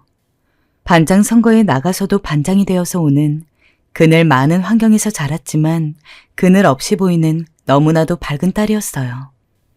만일 남편이 죽고 딸이 없었다면 대체 어떻게 살았을지 상상도 가지 않을 정도였죠. 저는 딸을 위해 악착같이 더 일을 했고 사람들이 더러워 피하려는 일까지 마다하지 않았어요. 그렇게 아빠의 빈자리가 있는 만큼 그 자리까지 제가 채워주기 위해서 노력해온 삶이었습니다. 정말 다행스럽게도 딸이 그런 저의 노력을 알아주는 덕에 저희 모녀 사이는 그 누구보다 좋았습니다. 특히 맛있는 거라도 하나 있으면 작은 주전부리 하나라도 이거 맛있어서 가져왔어. 먹어봐. 라며 엄마 먼저 먹으라고 가져오는 딸 덕에 아주 풍족한 삶을 살진 못했지만 늘 저희 집에는 웃음이 가득했어요. 하지만 여러분도 아시겠죠. 자식은 언젠가 부모 곁을 떠난다는 것을요. 언제나 저와 함께 살 것 같았던 딸은 중학교를 가고 고등학교를 가고 대학교를 가고 졸업을 해서 첫 회사에 취직을 하여 일한 지 3년쯤 됐을 때 조금 변화가 생기게 됩니다. 엄마, 나 결혼하고 싶은 남자가 있어. 뭐? 결혼? 설마 지금 만나는 남자친구야?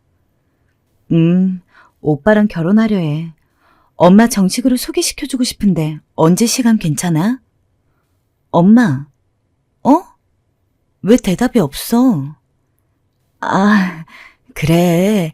아무 때나 괜찮지. 언제든 데려와. 결혼을 하고 새로운 가정을 꾸리는 것이 기존의 가족 구성을 벗어나는 첫 걸음이라고 하죠. 언젠가 딸아이도 좋은 남자를 만나서 시집 갈 거라고는 생각을 했습니다. 제 딸이라서 그런 게 아니라 제 딸은 정말 마음씨도 좋고 얼굴도 예뻤거든요. 어른을 공경할 줄 알면서 교우 관계도 좋고 인기도 많은 딸아이를 싫어할 남자는 없을 테니까요. 그리고 딸아이가 취직을 하고 나서는 내심 내 딸이 결혼하는 것도 그렇게 먼 일은 아니구나 하고 나름대로 마음의 준비를 하고 있었습니다. 하지만 그럼에도 불구하고 막상 딸이 정말 결혼 이야기를 꺼내니까 참 많은 생각이 들었습니다. 당연히 딸아이가 선택한 남자인 만큼 좋은 사람이 될 거라고 생각했습니다. 하지만 그것과는 별개로 평생 제품 안에서만 자라던 딸이 이제는 정말 다른 사람의 가족이 되고 만다는 사실에서 오는 아쉬움과 섭섭함, 그리고 벌써 이렇게나 세월이 지났는지에 대한 어떠한 얼떨떨함, 그래서 저도 모르게 언제 와도 되는지 쉽사리 대답하지 못했나 봐요. 실제로 딸아이가 결혼하고 싶다는 미래의 사윗감을 만난다 하니 그런 기분이 더 들었습니다. 또 딸이 한 말 때문에 괜스레 잡곡정도 들었죠. 저기 근데 엄마한테 말 안 한 게 있는데 우리 시아버지 있잖아. 그러니까 민철 씨 친아버지는 아니야. 민철 씨 친아버지는 따로 계시는데 갑자기 친어머니, 친아버지가 한꺼번에 사고로 돌아가시게 되면서 돌아가시기 전에 친구분한테 입양을 부탁하셨대. 그래서 어렵게 입양되어 길러졌어. 그리고 민철 씨 키워주신 어머님은 암으로 돌아가신 상태고. 엄마 혹시 입양하라 해서 편견 가지고 그러는 건 아니지? 딸에겐 아니라 했지만 마음은 덜컹했어요. 저도 혼자 아이를 길러 편부모 가정에 대한 편견은 없긴 했지만 그래도 입양이 되었다 하니 괜히 이런저런 생각이 드는 거 있죠. 허나 예비 사위를 만나자마자 그 걱정은 언제 그랬냐는 듯 싹 물러갔어요. 아이고, 이야기 많이 들었어요. 어서 들어와요. 안녕하세요, 장모님. 이민철이라 합니다. 저도 말씀 많이 들었어요. 솔직히 예비 사위는 생각보다 무척 괜찮았어요. 품행이 바르고 어른을 대하는 예의도 있었고 무엇보다 몇 마디 나눠보니 믿을 만한 사람이란 직감이 들더라고요. 제 딸아이 배필로 어울린다는 생각도 들었고요. 그리고 곧이어 이어진 상견례에서 전 예비 사위가 왜 이리 제 마음에 들었는지 알게 되었어요. 상견례에서 사돈 어른으로 만난 사람은 다름 아닌 제 고향 오빠였기 때문이었어요. 너 정이 아니니? 석현 오빠? 세상에, 이게 무슨 일이니? 너를 어찌 이런 데서... 오빠는 절 보자마자 까무라칠 듯 놀랐고 저 역시 마찬가지였어요. 우리 예비 사위 오빠가 키워서 이렇게 반듯했구나. 나도 며느리가 어쩐지 누굴 연상케 한다 싶었는데 그게 정이 너였네. 아니 어쩜 이런 인연이 다 있냐? 널 다시 못 볼 줄 알았는데. 석현 오빠는 참고로 고향에 있었을 적 저와 친하게 지내며 유년 시절을 함께 보냈었던 오빠였어요. 그래서 그런지 어쩐지 더 애틋하더라고요. 덕분에 상견례장인 건 까맣게 잊고 그간의 안부를 묻기 바빴어요. 결국 말이 상견례지 그냥 친한 친구들끼리 만난 것처럼 하하호호 웃으며 이야기를 나누고 집으로 돌아왔습니다. 돌아와서도 고향 오빠를 만난 기쁨에 친구들에게 전화를 돌리고 한동안 콧노래 흥얼거렸죠. 딸아이 결혼식이 끝난 날 원래 같으면 펑펑 울었을 텐데 오빠가 있어서 그런지 마음의 위안도 되고 훨씬 편안했습니다. 딸아이는 이런 인연이 감사하다며 엄마가 덜 슬퍼 보여서 다행이라 얘기하더군요. 엄마 고향 사람이 우리 시아버님이라니 진짜 신기하다. 어떻게 이런 인연이 다 있지? 이럴 줄 알았으면 시아버님에게 고향 진작 물어볼 걸 그랬어. 엄마도 신기해. 덕분에 마음도 조금 편하고. 리나, 앞으로 행복하게 살아야 한다. 사위도 그렇고 사람이 다 좋아 보여서 걱정은 안 되지만 그래도 힘든 일 있으면 언제든 엄마한테 이야기해야 해. 알았지? 그럼 당연하지 엄마. 내가 비록 민철 씨를 사랑하긴 하지만 나한테는 엄마가 최우선이야. 그래 내 딸. 고마운 내 딸. 신혼집으로 짐을 가지고 이사를 가는 딸아이를 보며 이제 얼굴 자주 보긴 힘들겠구나 하고 생각했던 것 같습니다. 하지만 딸아이가 결혼을 하고 나서도 저는 제 생각보다 딸의 얼굴을 훨씬 더 많이 보게 되었습니다. 신혼집이 저희 집에서 조금 떨어져 있긴 했지만 사위가 자주 들러주었기 때문이었죠. 장모님, 저 왔어요. 어? 이서방, 무슨 일이야? 아, 문자 못 받으셨구나. 정희가 장모님께 연락한다고 하던데 깜빡했나 봐요. 오늘 저녁 같이 먹을까 하고요. 시간 괜찮으셔요? 제가 너무 갑작스럽게 와서 놀라셨죠? 아니야. 금방 준비하면 되니까 조금만 기다려줘. 정희 얘가 요즘 기억력이 가물가물하더니 깜빡했나 보네. 이뿐만이 아니었죠. 사위는 올 때마다 꽃이나 작은 선물 같은 것을 가지고 왔어요. 제 사위지만 정말 친구들을 만나면 입에 침이 마르게 칭찬이 절로 나오는 사위였죠. 그뿐 아니라 사위는 딸아이와 합이 잘 맞아 틈만 나면 저와 고향 오빠를 데리고 밥을 먹으러 가자느니 1박 2일로 여행을 가자느니 하면서 저희를 이끌고 가고는 했습니다. 사교성도 밝고 싹싹한 모습이 마치 젊은 시절 오빠를 쏙 닮았다는 생각이 들더군요. 결혼하면 남편이랑 둘이서 오손도손 살기를 바라는 것은 맞습니다. 하지만 그래도 엄마이기에 내심 자식 얼굴을 자주 봤으면 좋겠다는 마음은 아마 결혼한 자식들을 둔 부모라면 다 공통적으로 느끼실 겁니다. 하지만 현실적으로 그런 마음을 티내는 건 좋지 않기에 아무 말도 안 하고 있었는데 딸아이가 먼저 사위와 이야기를 나누어서 저와 많은 시간을 보내려는 것이 너무 기뻤어요. 게다가 살면서 같은 고향 사람 만나는 게 참 쉽지 않은데 마침 사돈이 고향 오빠라는 것도 저와 이런저런 이야기를 터놓을 만한 상대가 된다는 점에서도 너무 좋았죠. 그렇게 고향 오빠와는 거리가 가까워 순전히 얘기를 하기 위해 자주 만나곤 했어요. 정희야, 너 참 딸 잘 키웠더라. 이젠 나한테 며느리지만 얼마나 똑 부러지고 야무지는지 보고 있으면 내가 다 흐뭇하다. 우리 딸 칭찬해주니 고맙네. 나도 우리 정희가 잘 자라줘서 고맙고 다행이지. 조금이라도 엇나갔으면 생각만 해도 가슴이 답답해. 그런 면에서 오빠나 나나 복이 아주 많은 사람인 것 같아. 민철이도 잘 컸으니까 말이야. 어디 내놔도 아주 자랑스러운 아들이었겠어. 아들은 딸이랑 달라. 집사람이랑 내가 고생 꽤나 했지. 그래도 저리 잘 자라줘서 장가를 갔으니 그것도 네 딸과 맺어졌으니 얼마나 다행이지 싶다. 오빠와는 훈훈한 얘기가 잘 오갔어요. 이상하게 오빠와 얘기하다 보면 마음도 풀리듯이 평안해졌거든요. 그러다 오빠가 집에서 거의 생활하는 제가 안쓰러웠는지 스포츠 센터를 다니자고 제안을 하더라고요. 너희 집이 우리 집이랑 멀지 않더라. 우리 동네에 우리 같은 사람들 운동하는 센터가 있는데 거기 한번 놀러 와라. 센터? 거긴 젊은 사람들만 다니는 데 아니야? 좀 부담스러운데. 아니야. 수영도 하고 배드민턴도 치는 곳인데 강사님도 좋고 연령대가 맞아서 운동하기 좋더라고. 너 할 일 없으면 거기 와서 나랑 운동이나 같이 하자. 그렇게 저는 오빠랑 센터도 함께 다니게 되었고 석현 오빠에게 강습도 받았습니다. 사실상 사돈이었지만 우리끼리 있을 땐 워낙에 친했던 고향 오빠이다 보니 사돈이란 말이 잘 안 나오더라고요.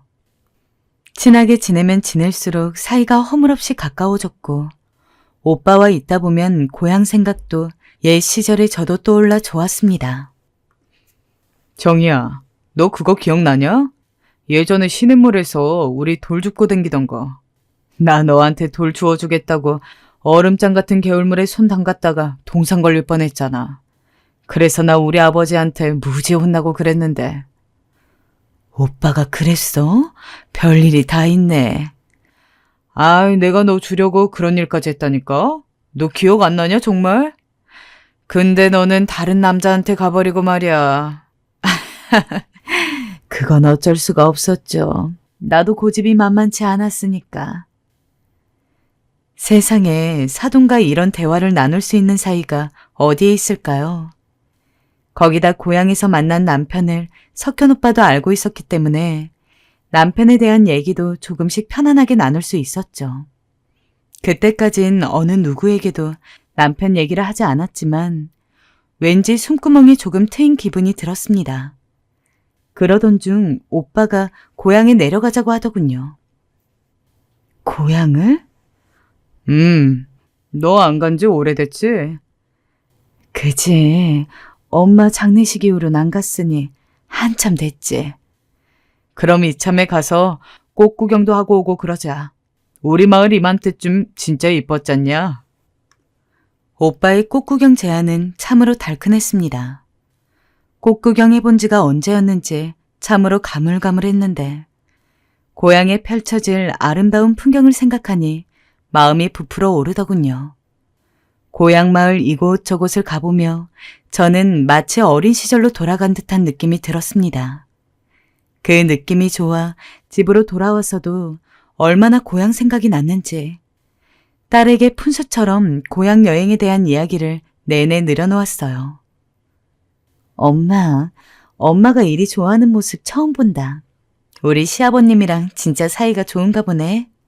자주 고향 내려가, 엄마. 이렇게 좋아하는데 왜 그간 안 갔어? 딸은 너그럽게 웃으며 그리 말해주었지만 그러면 안 되는 거였어요. 점점 그렇게 둘이 보내는 시간이 많아지면서 저는 절대로 느껴선 안 되는 감정을 가지게 되고 맙니다. 이 감정이 어느 순간 넘어선 안 될 선을 넘었다는 생각이 들었어요. 처음에는 당연히 같은 자식을 둔 부모로서 비록 피는 아니어졌지만 한 가족이 되었다는 점에서 좋은 친구가 생겼다고 생각을 하고 있었습니다. 분명히 처음에는 친구가 맞았고 친구여야 한다고 우겼죠. 하지만 사위와 딸, 오빠와 함께 간 캠핑이었던 것 같습니다.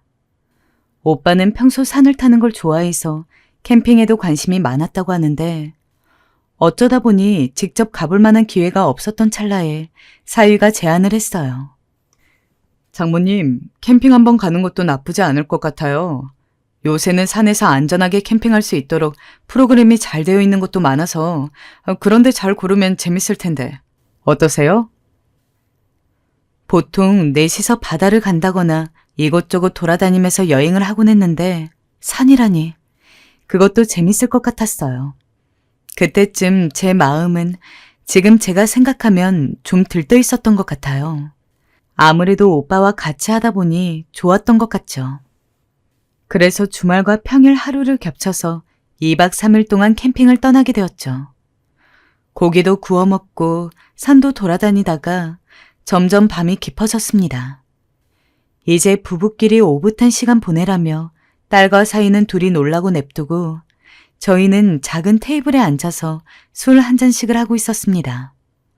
오빠와 늘 이런저런 이야기들을 했죠. 자식을 키우면서 힘들었던 점, 결혼했을 때의 심정 등등 평소보다 깊은 이야기들이 나왔습니다. 술이 조금 들어가기도 했고 가끔씩 벌레가 우는 깊은 산속의 밤은 평소 숨겼던 이야기를 덜컥 꺼내게 될 만큼 좋은 분위기였던 것 같기도 해요. 정희 너도 고생이 많았구나. 근데 정희야, 나 뭐 한 가지 물어봐도 되냐? 남편이랑은 어찌 사별하게 된 거야? 너 마음 불편하면 말 안 해도 괜찮다. 오빠가 궁금해하는 건 당연했습니다. 그때까지만 해도 서로 배우자가 죽었다는 것 자체는 알고 있었지만 오빠는 어떤 이유로 남편이 일찍 죽었는지는 모르던 상황이었거든요. 그리고 오빠도 남편의 얼굴을 희미하게나마 기억하고 있었으니 궁금해할 것 같았죠. 허나 제게 이건 오래된 상처이고 열지 못한 서랍장이라 망설여졌어요. 오빤 그런 제 망설임을 눈치채고 가만히 기다려주더라고요. 나는 남편이 홀로 세상을 등졌어. 나랑 딸 냅두고 가버렸어. 저 멀리. 힘들진 않았어? 처음엔 원망도 하고 화도 났는데 먹고 사는 게 너무 만만치 않다 보니 나중엔 그냥 그리움만 남더라고. 못해준 것만 생각나고. 그랬구나. 힘들었겠구나. 고생 많았다. 정희야, 어렸을 때 귀하게만 자라서 그런 거 감당하기 힘들었을 텐데 참 고생 많았다. 오빠의 고생 많았다는 위로가 왜 그리 마음에 와닿았는지 생각해보니 저는 남편과 사별한 이후 그런 말을 그 누구에게도 들어본 적이 없었어요. 슬픔을 지우려고 무던히 애만 쓰며 살아왔는데 오빠의 그 자그마한 위로를 들은 순간 순식간에 눈물이 툭툭 얼굴 위로 떨어졌습니다. 그리고 주체할 수 없을 정도로 온몸이 떨리더니 그 순간 오빠의 품에 안겨 어린아이처럼 오열하고 말았죠. 오빠는 말없이 담담한 목소리로 다 괜찮다고 말해주었습니다. 잘 버텨냈다고, 수고했다고, 정말 고생했다고요. 그리고 천천히 자기 얘기를 이어가더군요. 나는 친구 부탁으로 민철이 입양하고 잘 키우고 있다가 집사람이 갑자기 암에 걸렸어. 말기라 손도 못 쓴다는데 어찌나 가슴이 덜컹하던지 믿기지가 않았어. 현실인지 꿈인지. 아내가 눈 감는 그 전날까지 민철이에 대한 걱정을 하다 눈을 감았어. 아직 어린 민철이가 눈에 밟힌다고, 나한테 잘 키워달라고. 참 착한 사람이었는데, 착한 사람들은 원래 일찍 떠나나 보다. 이런 세상에 눈이 아까우니까 하늘에 가서 행복하려고. 그날 정말 밤새 많은 이야기를 나누었습니다. 딸이랑 사위가 산속 데이트를 즐기다 와서는 새벽 어스름할 적에 저희에게 안 자냐고 물어도 조금 더 있다 가겠다고 이야기하며 해가 뜰 때까지 서로의 죽은 남편과 아내 이야기를 하면서 시간을 보냈습니다. 저 역시 살면서 남편의 이야기는 다른 사람에게 처음 한 것이었습니다. 심지어 딸아이에게도 구체적으로 남편이 왜 죽게 되었는지 이야기하지 않은 상황이었으니까요. 솔직히 그런 이야기를 어떻게 하겠어요. 딸아이가 먼저 물어봤다면 고통스러울지언정 솔직히 이야기해줘야 했겠지만 딸아이는 그때까지도 저에게 남편에 대해서는 묻지 않았고 저도 딸아이가 묻지 않은 고통스러운 진실을 먼저 담담하게 꺼낼 수 있을 만큼 용기가 있는 사람도 아니었습니다. 하지만 이상하게도 오빠 앞에선 눈물을 펑펑 흘리면서도 남편 이야기를 쉽게 꺼낼 수 있더군요. 제가 남편의 우울증을 해결할 수 있을 거라고 자신했던 과거의 교만, 그러나 그를 지키지 못했다는 것에 대한 절망. 젊었을 적 남편을 잃고 제가 느꼈던 모든 감정들이 와르르 쏟아졌습니다. 그리고 오빠는 저를 달래주었어요. 등을 나직하게 토닥이는 손길을 받고 있자니 가슴이 너무 뛰었습니다. 그렇게 한참을 반쯤 안겨있다가 조금이라도 눈을 붙이기 위해 텐트로 돌아가자고 말한 뒤 뒤돌아 걷는 오빠의 뒷모습을 보는데 어렴풋이 느껴지더군요. 제 감정이 함께 이해할 수 있는 것이 많은 친구 정도로만 생각했던 때와는 조금 달라졌다는 것을 말이죠. 그날을 기점으로 오빠는 제게 남자가 되었습니다. 당연히 너무도 가슴이 아파왔습니다. 좋아함에도 좋아한다고 말할 수 없는 현실, 그리고 딸아이 입장에서는 시아버지 될 사람을 마음에 담고 말게 된 것에 대한 죄책감. 이 감정이 너무도 혼란스럽고 무서웠어요. 받아들이고 싶지가 않았어요. 딸아이가 이 사실을 알게 된다면 절 어떤 눈으로 볼지 두려웠어요. 저는 그 뒤로 센터도 나가지 않았고 오빠의 전화번호를 지웠어요. 연락이 계속 왔지만 전화가 와도 끊어버렸어요. 오빠 입장에선 황당하고 영문 모를 입장이었지만 저는 어쩔 수 없었어요. 이렇게라도 단념시켜야 했어요. 그러던 어느 날 딸이 제 집에 놀러 왔어요. 엄마, 이번에 민철 씨가 여수에 놀러 가자는데 어때요? 거기 호텔이 괜찮은 데가 있는데 바다 보이고 엄청 좋대요. 우리 시아버님이랑 엄마 모시고 같이 가고 싶은데. 아니야. 나는 몸이 좀 안 좋아서 쉬어야 할 것 같아. 이서방이랑 둘이 오붓하게 다녀와. 그리고 이 엄마 데리고 여기저기 다니는 건 좋지만 그래도 이서방이랑 결혼했는데 가끔은 둘이 시간을 보내야 하지 않겠어? 에이, 민철 씨가 괜찮다고 하는데 뭐. 게다가 오히려 민철 씨가 나보다 더 먼저 엄마 이야기 꺼내면서 장모님 모시고 가자고 그러는걸? 마음은 너무 고마운데 이 정도면 됐어. 그냥 명절이나 엄마 생일 때만 얼굴 비치고 그래라. 엄마 말을 뭘 그리 또 섭섭하게 해? 무슨 일이 있어? 오늘따라 안색이 무지 안 좋아 보이네. 딸아이와 사위와 함께하는 여행이 좋지 않을 리 없습니다.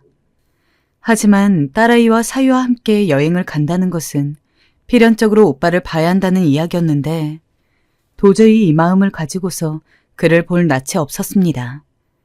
애들한테 미안한 것도 미안한 거지만 오빠는 저를 좋은 마음으로 위로해주고 고향 동생으로 여겼기에 그렇게 친근하게 대해준 걸 텐데 혹시라도 이 마음을 들키게 되면 얼마나 부담스러울까요? 그래서 스스로에게 더 억지로 쥐어짜내듯 말하곤 했습니다.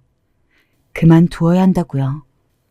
솔직히 어디다 이 고민을 털어놓고 싶었지만 도저히 이 마음이 부끄럽고 수치스러워 털어놓을 곳이 없어 혼자 끙끙 앓기만 했어요. 가장 친한 친구한테 말하고 싶었건만. 뭐? 아이고, 그런 회기망측한. 너 당장 접어라. 정신 차려야 해. 다른 사람도 아니고 어떻게 사돈어른을 마음에 품을 수가 있냐. 아무리 사돈어른이 네 고향 오빠고 그렇다고 해도 이건 아니지. 라는 말을 들을까봐 입을 꾹 다물었었어요. 그 후 스스로를 책찍질하면서 일부러 딸아이와 사위와 함께하는 여행까지 눈물을 머금고 물러가며 사돈어른을 만나는 것을 피했습니다. 물론 이후에도 딸아이가 요새 시아버지가 어디 가고 싶어 하시는 것 같더라. 남편이랑 이야기하다가 여행지 한 군데가 나왔는데 거기가 어르신들 모시고 가기 좋은 곳이더라. 라며 저에게 은근슬쩍 함께 어딘가 놀러 가고 싶다는 것을 피력했지만 일부러 모르는 척 사돈어른도 혼자니 적적하시겠지.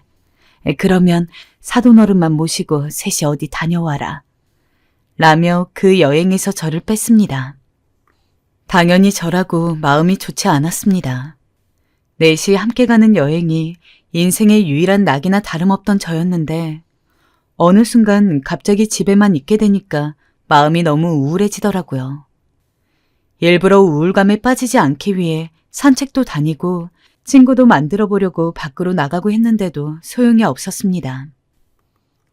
딸아이는 처음에는 어떻게든 저를 설득해서 예전처럼 넷이 함께 여행을 가기를 원했으나 제가 계속해서 말을 돌리고 안 간다고만 하자 언제부턴가는 저에게 전화를 하거나 찾아와서 안부를 물어도 여행에 대한 이야기는 꺼내지 않았습니다. 그렇게 1년이 지났습니다. 심한 우울증으로 도지지는 않았지만 저는 과거와 비교했을 때 너무도 지루하고 축 처진 삶을 살고 있었습니다. 가끔 딸아이 얼굴을 보고 그러는 것은 좋았지만 문득문득 과거에 넷이 함께 다녔던 여행들이 생각나고는 했죠. 오빠에 대한 마음이 전혀 줄지 않았기에 절대 티를 내지 않으며 그냥 집에 있었습니다. 그러던 어느 날 딸아이가 사위를 데리고 저희 집에 왔더군요. 아이고, 이서방까지 여긴 웬일이야? 장모님에게 말씀드릴 게 있어서요. 무슨 이야기를? 무슨 이야기를 하려고 여기까지 왔나 싶어서 자리를 깔고 앉았는데 뜬금없이 사위가 장모님, 혹시 요즘 적적하거나 외롭지 않으세요? 라며 운을 띄우더라고요. 적적하고 외롭지 않냐니? 장모님도 꽤 오래전부터 혼자 계셨잖아요. 얼마 전에 민이랑 이야기를 하는데 민이가 장모님이 계속 혼자 계시는 걸 너무 마음에 걸려해서 혹시 장모님이 생각이 있으시면 연애 한번 해보시는 것도 좋을 것 같아요. 요즘은 나이 드신 분들도 친구처럼 만나서 연애하고 지내거든요. 아, 그 얘기하러 왔구나. 나 생각해주는 마음은 고마운데 지금 나는 이대로 괜찮다. 친구들도 있고 집에 놀러 오는 사람들도 많아서 하나도 외롭지 않아. 에이, 그래도 연애랑 친구랑은 또 다르잖아요. 정말 좋으신 분인데 한 번만 나가주시면 안 돼요? 제가 보증해요. 왜 그랬는지 모르겠지만 사위는 그날따라 끈질겼어요. 하지만 비록 이어져서는 안 되는 관계라고 할지라도 사돈어른에 대한 마음이 떠나지 않는 상황에서 누군가를 만나는 건 내키지 않았어요. 미안해, 이서방. 다음에. 그래서 거절했지만 그 이후에도 사위는 자기가 잘 아는 사람이 있다면서 너무 좋은 사람이라고 몇 번을 거듭 이야기하기에 이렇게까지 나서는데 얼굴 한 번 안 보는 것도 너무 매정한 것 같아서 그러면 식사만 한 번 할게. 라고 하고는 준비를 하고 나갔습니다. 딸아이와 사위가 상기된 얼굴로 저를 식당으로 데려가는데 당사자보다 더 좋아하는 모습을 보니 간만에 웃음이 났죠. 그리고 내심 그 사람과 사귈 수는 없다고 하더라도 저도 이렇게 기분 전환하는 건 오랜만이라 나쁘지 않았습니다. 고급스러운 한정식 식당으로 절 데려간 딸아이와 사위가 이리저리 두리번거리더니 어느 한쪽을 보고는 손을 흔들길래 저도 무심코 그쪽에 시선을 두었습니다. 근데 깜짝 놀랄 만한 일이 일어나고 말았어요. 그 자리에 오빠가 앉아 있었던 거죠. 거의 1년 만에 얼굴을 보는 건데도 가슴이 쿵쿵 뛰었습니다. 하지만 티는 내지 않고 딸애이와 사위를 따라 자리에 앉으면서 이게 어떻게 된 일이니? 하고 물었죠. 알고 봤더니 딸과 사위가 같이 한참 놀러 다닐 때 우리 두 사람 모습이 보기 좋았나 봅니다. 딸이 먼저 빙그레 웃으며 입술을 떼었어요. 엄마, 아버님이랑도 잘 얘기해봤는데 두 분 그때처럼 다시 잘 지내시면 안 돼요? 난 그냥 엄마가 행복하면 되는데 혹시 엄마 내가 마음에 걸리는 거면 그러지 않아도 돼. 민희야. 저도 그렇게 생각합니다, 장모님. 장모님이 여행 안 가기 시작하신 이후로 아버지도 여행에 안 따라오시고 매일 집에만 계시더라고요. 그래서 알게 됐어요. 두 분이 서로한테 마음이 있으시다는 거. 넷이 여행 다녔을 때 장모님도 그렇고 아버지도 그렇고 너무 좋아 보였어서 저랑 민이랑 이렇게 계획했어요. 두 분 다시 잘 지내주세요. 제가 만남을 피하고 그러니까 오빠도 아이들과 놀러도 안 가고 혼자 집에만 있었나 봅니다. 딸과 사이의 행복을 위해 일부러 힘들게 피하고 있었는데 어찌 내 마음을 잃고 그렇게 했는지. 이미 오빠에게는 저보다 먼저 이야기를 한 듯 보였습니다. 그 자리가 처음에는 어색하게 다가오면서 어쩔 줄 몰라 하고 있는데 오빠가 제 손을 조심스레 잡았어요. 우리 애들이 이리 애써주는데 우리도 이제 편안하게 만나도 되지 않을까 싶다. 서로 의지하면서 그냥 그렇게 고향도 다시 가고 운동도 같이 하고 밥도 지어 먹으면서 더 늙기 전에 우리 그거 하면서 살자. 알겠어요. 좋아요, 나도. 망설이다 내뱉은 저의 대답에 아이들이 더욱 좋아했어요. 특히나 딸은 눈물까지 글썽이며 저를 꼭 껴안아 주었죠. 결국 그날을 기점으로 못 이기는 척 연애를 받아들이고 지금은 정말 친구처럼 잘 지내고 있습니다. 다시 옛날같이 딸과 사위와 넷이 여행도 가고 있어요.